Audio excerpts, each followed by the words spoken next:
about how to win a Chevening Scholarship. And my name is Chidimma. Okay, so, oh, all right. So, Chevening Scholarship is one of the scholarship that are funded by the UK government's Commonwealth and Development Office and even partner organization. Just like what we have in Commonwealth scholarship, we also have Commonwealth shared scholarship. So all these scholarship are all obtainable in the UK. So for me, I would advise somebody if you want to apply for Chevening scholarship, also have it in your mind to apply for Commonwealth shared and also Commonwealth scholarship. With this, at least you have secured like 4 or 5 scholarship because in Commonwealth shared you can apply to up to 4 as long as you see university that are doing something relating to what you studied in the university. And most importantly, I want to also highlight that this is for master scholarship. I think Commonwealth can fund for PhD, but the chances are really small. But for masters, they admit lots of people. Yeah, lots. So one of the things you also like to look at is the eligibility. So one, you have to be a citizen from a Chevening eligible country, which we are lucky, and Nigeria is part of that, and other African country. And the second one is that it's not for freshly graduated students. So you must have had 2 years working experience. So in other words, it's not for small boys and girls that just graduated from the university. So it's for those that have already stayed out of the school and have had 2 years experience. And but for Commonwealth, you don't need to have 2 years experience. You just need to have your BSc. Then the third one is, of course, you have your undergraduate degree, which qualifies you for a UK master's program. And another important one is that you have to apply to 3 different UK university. So, and lots of people usually ask, do I have to apply the same course in these 3 different university or just the different courses? And I usually tell them it's up to you. Like when I applied mine, I chose just one course, and that's molecular medicine. And I applied molecular medicine in 3 different university, University of Leeds, University of Aberdeen, and University of Reading. And I was able to get the award. So it doesn't really count whether you apply the same course or different course, but just make sure, even if you're applying for different courses, make sure that they are related. So you cannot apply for um, molecular medicine, you not apply for architecture or something. You just have to make it, if you're science inclined, apply for health related, that kind of a thing. Yeah. So that's all that counts. So usually, uh, so you log into the sites, this the application link. Then normally the first thing you see is you take the eligibility test. And when you pass, the eligibility test is more of asking you your working experience and all that, just to make sure that you already have 2 years working experience. So after that, if you pass, they will send you a link in your email, and with that, you can now start your application. So I kind of sectioned it into 2 parts. Part A is where they ask about your personal details, things like the university you graduated from, your transcripts, recommendation letters. For Chevening, they require three recommendation letter and the others. But all of them are important. But I think where I'll focus more is the Excel parts, which is what they look out for before they could award you this scholarship. Yeah.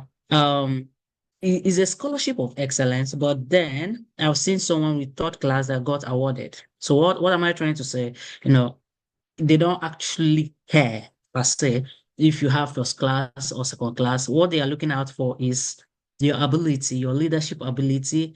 And yesterday I was opportune to join yesterday's event, and I listened to Chinaza talk about the MasterCard scholarship and how you need to show your apport. these people don't care. They actually want to, if you are rich, they don't even care. In fact, they will like you more.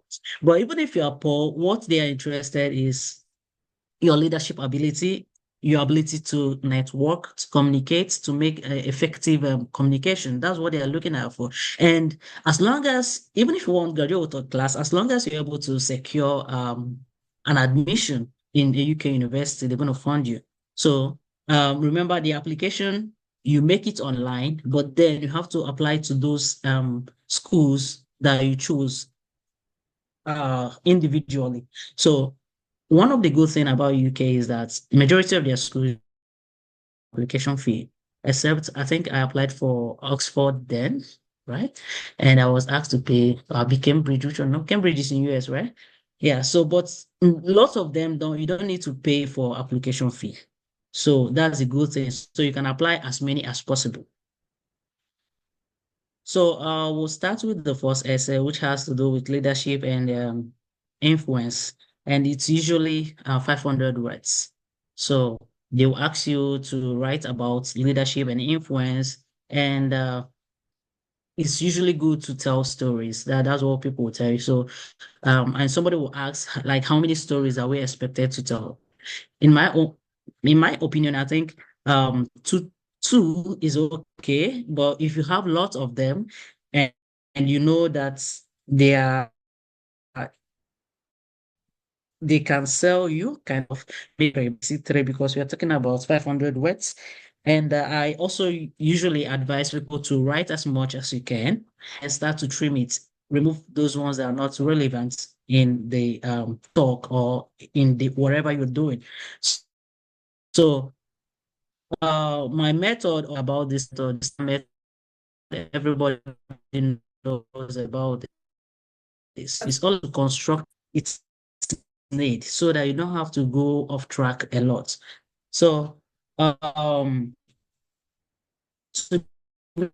me, I see it more like a pyramid where your S being the situation. So, what is happening at the points? Just to let the reader understand what the situation is at the I because everybody have their own definition of what leadership is. So I usually tell them that to me, I feel that leadership is the impact you make on people, the influence you have on others. It might not be where you take a position. It might just be an act of kindness and how you're able to impact or change other people's life. It depends on, your own story. So everybody's story is unique. And so you make your story unique. We are not, even if we're in the same environment, we have all experienced or demonstrated leadership in a different format.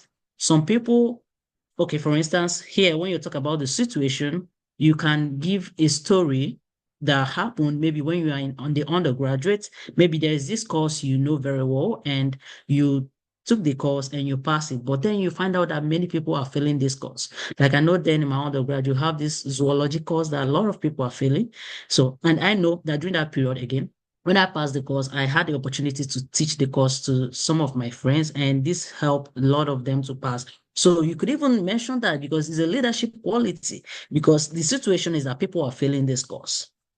And because you have already passed this course, you are now thinking of a way to make these people to pass it so that you could limit the number of students that are failing this course. It mustn't be a course. It could be that you are, of course, all of us from Nigeria who did youth service, some majority did youth service. It could be where you are posted during your youth service and what is the situation there. It could be an area that have or that do not have all these amenities like basic amenities like water and all that. But because you are able to, maybe you're an SDG president, that's a developmental sustainable development goal president, or all these Rotary people, because I know they are good in carrying out such activity, how you are able to conduct such activity and how you are able to bring this pipe-borne water to this a town. That's the action that you took. So what did you do when you found out that this situation is this? That's where they look for what's the action. So many people, the mistake they make here is they kind of bury themselves with the why say pronoun? We. So we did this, we did that. Here they are looking at I. I was able to communicate with my group and we achieved this. I was able to write to so person, and because of what I did on this, we achieved this. So it's more like being selfish using the word I instead of we, because when you say we, it's more like we are hiding in group. But they want to see that pronoun. I did this. I was able to organize my group. You're able to do that. So, but most of it should be I, what you did, because that's what they are looking out for. Then the results. When you did all this, what happened? What effect did it have on others? So if you're able to teach those courses because you know them, and the results should now be that the number of people that fill this course now reduced. And because of that, we have lesser people that will take carryover or something. So it's the outcome, what really happened after you've done all this. That's what they are looking out for. And again, you have to learn to conclude each of your essay. So usually I conclude by telling them that I believe that this Chevening Scholarship will provide me the opportunity to develop my leadership skill even more. So even though I already know I have a leadership quality, but I believe that applying for the scholarship will help me to, gain more skills that will help improve my leadership skill. So in each of the essay, it's required for essay, you have to have more like a small summary, and make sure you do not exceed this number of words, 500 words. Do not exceed it. It's very important. Some of us, we do not care. We'll just be writing what we want to write, and then we'll exceed the whole thing. So, try to make it 500. Don't exceed it. You can stop at 400, 480, 450. It's not about the number of words. It's about the content, what is inside, you know. So the second essay is the networking essay. And here, they just want to know your ability to establish a relationship. That's a professional relationship, and how this relationship you establish was able to help do something to achieve a particular purpose. So it's not just about establishing relationship. What did the relationship help you to achieve? So here I talked about belonging to a professional body. All of us, we belong to a professional body when we graduated from school or during our time in the undergraduates. When I mean professional body, like those in engineering, I believe you guys have your professional body. Those of us in science or different departments, almost everybody. So I told them about my professional body, which is the PPSN, we call it the Parasitology and Public Health Society of Nigeria, and how I've used this body to create awareness of neglected tropical diseases. I also went ahead to tell them how I made use of this platform during the COVID-19, because that was when I applied for my scholarship during the COVID-19 to circulate information on what COVID-19 is, how you could get infected, the best thing you could do to avoid getting infected. And even went ahead to tell them that because of this, I even generated an online survey, which I sent out to people, and I was able to collaborate with other researchers. And based on the information we collected, we were able to publish this information in a research article way. And this research article has generated thousands of reads and even citation. And with this, we're able to impact a lot of life. So it's about how did you establish a relationship? Then you can even use your social media. How are you using your social media to communicate with people? Remember, we are talking about networking. So, and that's why sometimes I tell people you have to be mindful of what you're putting on your social media environments, because when I wrote mine, I cited my Facebook, I copied the link and I pasted it there. They could go and see what I'm doing there. Understand? I tell them how I also use my YouTube and all that to communicate with people, and even to, like, I can speak Chinese, so I was able to interact with people from different races, and how I was able to bridge the gap of language, uh like being able to serve as what's it called, translator, yeah, for those who couldn't speak Chinese and those that could speak it, and how I also use that to teach others Chinese if they are interested in learning the language. So here's, it's not about what's much thing, it's about just you being able to communicate. and being able to make progress with that relationship that you formed. It could be somebody you met during a conference, and you're able to invite the speaker to your own home university because you liked what the person talked about during the conference. And so when you planned a workshop, you invited the speaker and the person was able to make a presentation. This what they are looking for. So sometimes people get confused when they say write a networking essay, like they will be like, I don't know much things to write there. And you also have to conclude. So conclusion matters a lot. So I usually conclude here by telling them that I'm aware of the importance of networking. And I know that Chevening have over 50,000 alumni. And being part of this body will help me expand my network and connect with other researchers whose research interests align with mine. So I also tell them how I hope to connect with other Chevening scholars in my own country upon return from the UK. So this will let them understand that you've done a thorough research about what Chevening is, and the fact that they even have a massive network that you can connect and also be able to actualize your goal or your ambition is sitting well in their spirit. So that's one of the ways to make your essay very competitive.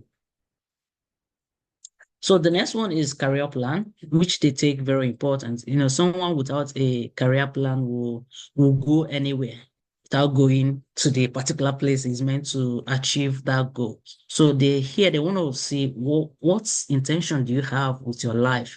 Because we are talking about, spending more than 40,000 pounds on your health. So you have to be somebody that is worth it, right? So here, I usually advise people to divide your career plan into three because they will ask you, what is your career plan upon graduation or return from UK? And one thing I forget to mention is that, of course, Chevening Scholarship, upon completion, you have to return to your home country. Yeah, it's one of the criteria, and you have to sign on that you're going to return to Nigeria. And this is where people don't like, or what people don't like about them. But I will tell you that for me, I think is a great start because if you're able to complete your master's in the UK during the 3 months towards your completion, you can start forwarding emails, cold emails that Chidindu talk about to those in the US, Canada, because at this point you can't stay in Europe, you can't stay in UK because your Commonwealth oaths will restrict you. You cannot stay there after the completion of your master's. You have to go back to your country and impact those things you've learned into your country. So the essence of taking you is because they want to train you. And when you are being trained, you come back to your country and train others. So that's the essence. That's why they are funding you. And so whatever you're going to propose in your career has to be something that's important in your own country. So it's not important in UK because you're not going to stay there. So, but like I said, you can stay there towards the ending stay. You could start sending these cold emails towards US, what's it called, Canada, Germany, and the rest of them. New Zealand, they have lots of places you could go. So you shouldn't give up because you have to return. I'm not applying this, but then you will be in Nigeria. I don't know which one is better. So for a career plan, you have to divide it into three parts. First, you talk about your short-term career plan upon your return from the UK. Talk about your mid-term career plan and then your long-term career plan, which could be to infinity. And I usually start this part by telling them what is the challenge in my country. So when I applied for this scholarship, I applied for molecular medicine. And I already did a first master's. I did a public health parasitology in Nigeria. So I'm actually going for my second master's. So for those of you who would ask, would they fund a second master's? Yeah. If you give them a good reason to fund your second master's, they will fund your second master's. So I usually start by telling them what the problem or what the challenge is in my country. So I told them that, as the world is moving towards achieving good health and well-being for all nations by 2030, I'm actually concerned that my country, Nigeria, is lagging behind. And this is because of number of issues like poor education standard, inadequate expertise in using current technology to carry out research. And because of this, okay, I even went further to tell them that according to WHO, because what I proposed was my career plan or my ambition was to, help in eradication of neglected tropical disease, especially and even malaria as well. So I also went further to tell them that according to World Health Organization, that my country, Nigeria, have accounted for over 27% of malaria cases and deaths globally. So you don't have to tell my story if you're not in my field. If you are somebody that studied architecture, you can talk about how the buildings have been collapsing like this because there's a problem somewhere and you want to bridge this gap. I know lots of buildings have collapsed. If you're in the environmental, you could talk about the flood, the recent flood we are having. So we have lots of problem in Nigeria. So it's just how do you mitigate all this and bring them to present them or package them in a way that will gain attention. So after I say that, I will now tell them that due to these circumstances, it has always been my desire to contribute to the development of my country by working in the field of disease prevention, especially in the area of malaria and other neglected tropical diseases. That's my first paragraph. And then I'll come in and now continue that. For my short-term career goal, upon my return from the UK, this short-term are something you can do within 1 to 2 years of your return from UK. And the only thing I feel, you could think about some other things, but what I wrote was I talked about how I'm going to collaborate with those funding those professional bodies I mentioned, like PPSL, Parasitology and Public Health Society of Nigeria. I'm going to collaborate with them, and then we organize things like conferences so that I could share the knowledge I've acquired in the UK with a bigger audience. I also made mention that I am currently an assistant lecturer in the university, and upon my return from UK, that I intend to continue with my work, and this will enable me to share the knowledge I've acquired with my students as well. I also talked about how I'm gonna, kind of within my students, get their conscience to be alert in terms of scientific areas, because we know that in our university, especially during undergraduate, many of us don't know much about research, including I during my undergraduate. I didn't even understand what I did in my undergraduate. So I want to put that scientific mind in them. And that was the things I mentioned during my short term. And then for my midterm, I started talking about how I'm going to start my research on elimination of neglected tropical disease. How I'm going to collaborate with other Cheveners who are in Nigeria, especially those whose research interests align with mine, so we could get this work started. I also made mention of how I envision working with NCDC, that's Nigeria Center for Disease Control, so that we could tackle the issue of disease outbreak and all that. I also made mention that I also intend to, start my PhD or may have acquired my PhD. And this is because we know in Nigeria University, without a PhD, you cannot mentor, you cannot supervise or teach graduate students. So you need a PhD to do that. And also having a PhD will position me so that I can have opportunity to vie for positions where I could, influence positively academic decision as well.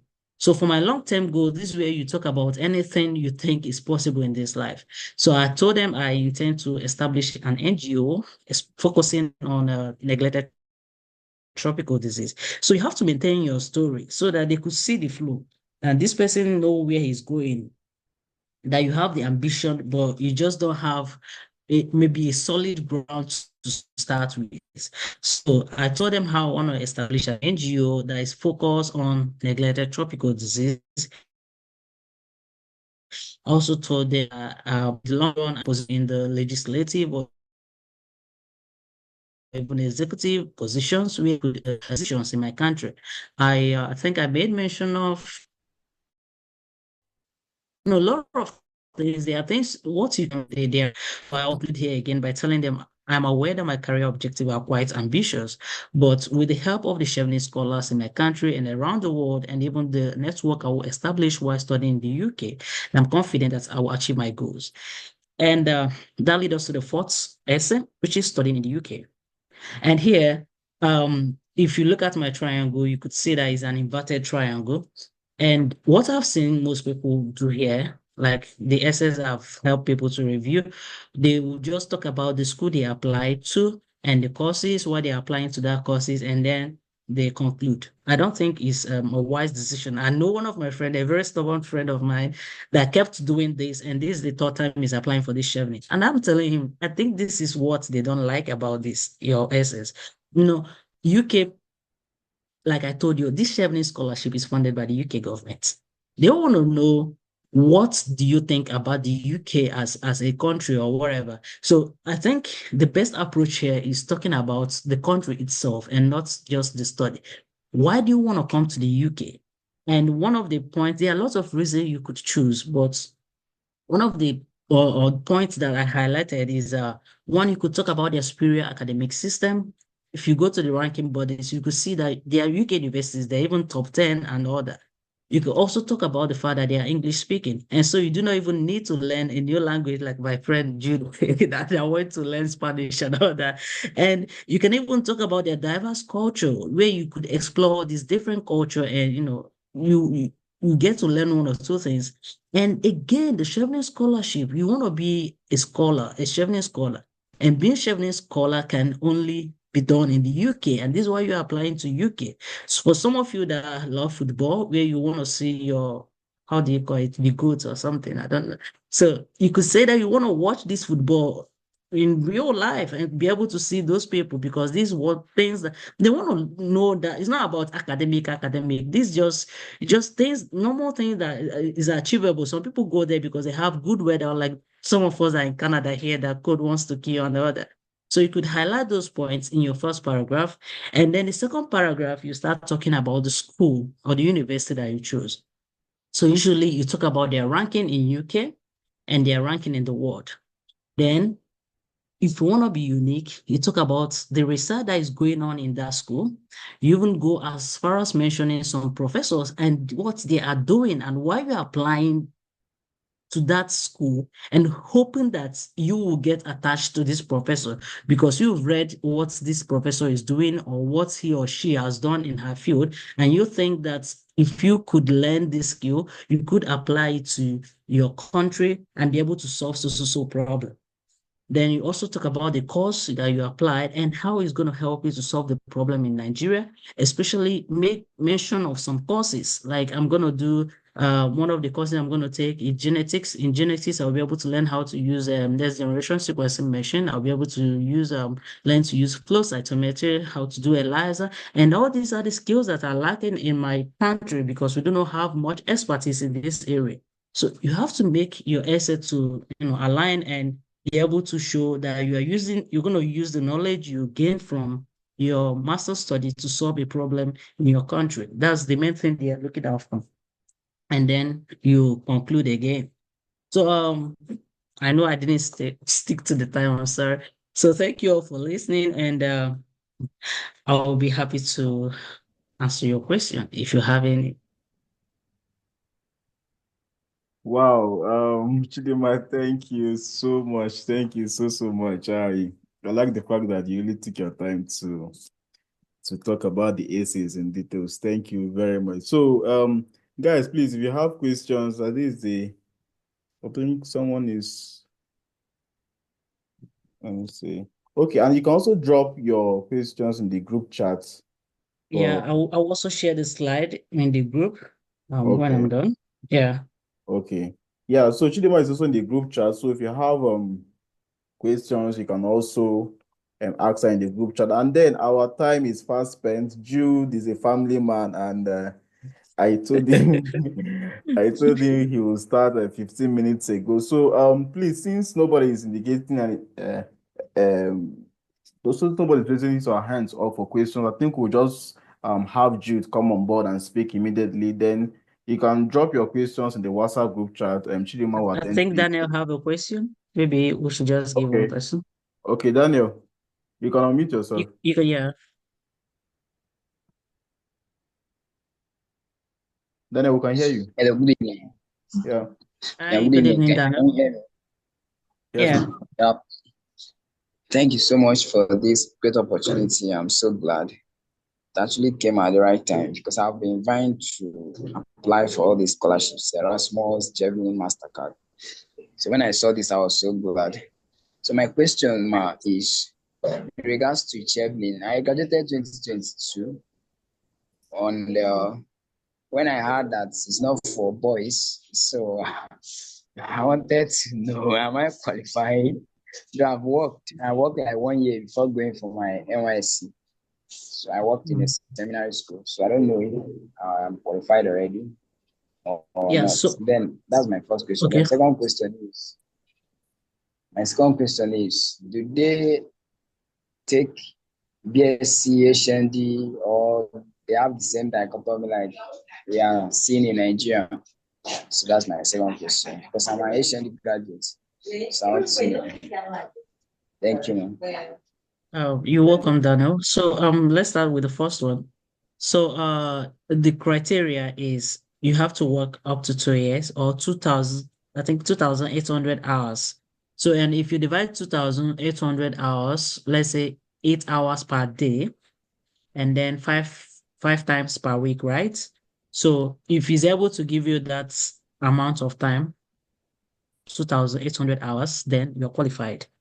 Then, but even if you're not qualified for Chevening because of the hour limit you have to work, you can apply for Commonwealth. You can apply for Commonwealth Share Scholarship. And Commonwealth Share Scholarship, like I applied up to 5 different universities because I saw different universities that have the same courses that I want to do. So in Commonwealth Share, you don't have the luxury to choose the course you want to do. They already state the course that they want people to fill in. So you just look at them. You fall in here, you apply. You fall in here, you apply. So I saw like 5 different courses that I am related to kind of. So I applied to 5 of them. So and I applied to Chevening and then Commonwealth. So in total, I already applied to 7. So last year I applied to like I think 15 and I was able to get 3 out of the 15. So it's that's the way it is. And then for the second question, remind me again. Yeah, HND, right? So I'm not really sure. I'm not really sure because it's mainly for people with BSc. But what I could advise here is kind of standardizing your certificate. They have bodies that do that, like what's it called? In Canada here we have somebody remind me. Those Is it guys you West? send your yeah, where's yeah. So if you could use an international body to standardize it, even if it's HND, where's will standardize it and it will be equivalent to BSc, and then you can use it to apply. So, but the main thing is as long as you're able to get admission, if you see school that are able to offer you admission with the HND, then Chevening doesn't care. They will just give you the scholarship once you merit it. So the main goal is like I've seen people that they got funded, but no, they didn't get university. So there's nothing you could do about it.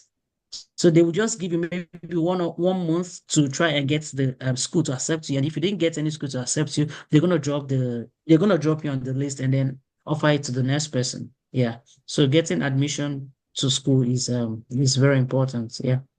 So the other person talk about what's the option for family person?